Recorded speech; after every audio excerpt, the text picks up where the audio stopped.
Should you dial down your consumption of political news and make room for a little economics and finance?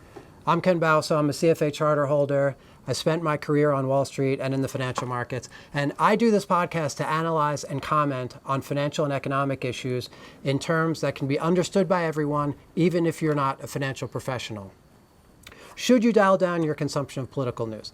On my podcast, I'm not talking about politics. There are enough people in the world doing that. What I really care about is economics, because bad economic policy reduces the quality of life for everyone involved in the system. I think if this country starts sliding down the drain, it's much more likely to be a result of bad economic policy compared to bad politics, to the extent that they can be separated. What I am suggesting is to make a little room between politics and reality TV. Of course, I'd ask if there's a difference these days. I would say, if you know where you stand on important issues and you know which politicians stand for which issues, then you probably already know how you're going to vote. I'm not saying politics is not important. I would encourage everyone to research their positions, to sharpen your views on where you stand, find the strongest opinions on both sides. I think if you understand a certain topic deeply, then you can make a compelling argument for either side, even the side that you do not agree with. But when it comes to the culture war and one politician saying stuff about another politician, this is really just a version of reality TV, which is fine. If you're looking for just pure entertainment, that's totally fine. But just to understand, the politicians are trying to make you outraged at the politicians on the other side. And so I would suggest just trying to use your head, be rational, sure, have an opinion, but don't let these political figures control your emotions.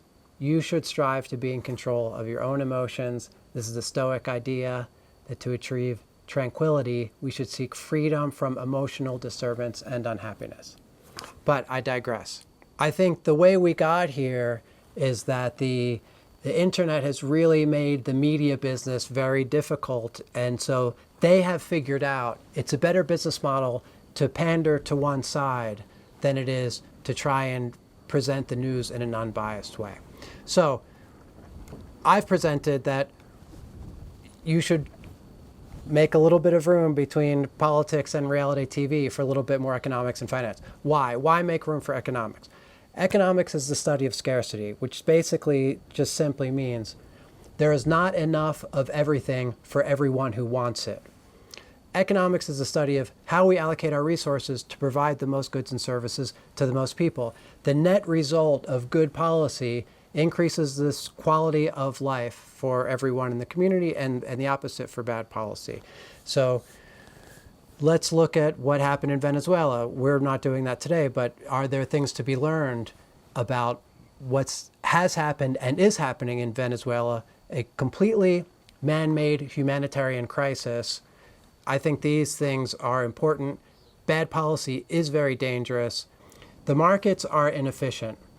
Government can institute horrible and dangerous policies, and the markets will ignore it for a long time until overnight one day everything changes on a dime and the population's blindsided.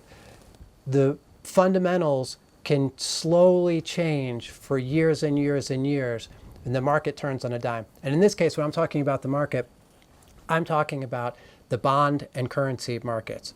The US government spends a lot more than it collects in taxes. It makes up the difference by issuing bonds. And so an orderly bond market is an important aspect to the government continuing to run smoothly. So just for example, and over the next 3 years, 5, 10, 20 years, we are not going to have a smooth ride economically. So we're going to start talking about it now. So if some things start to happen, hopefully we'll all have a better understanding of what's happening. I think this stuff is really interesting. It's typically ignored until there's a big problem. Back in 2008, all of a sudden I became super popular because all my friends were calling me, asking me to explain what's going on. Occupy Wall Street was happening, a block from my apartment in Manhattan at the time.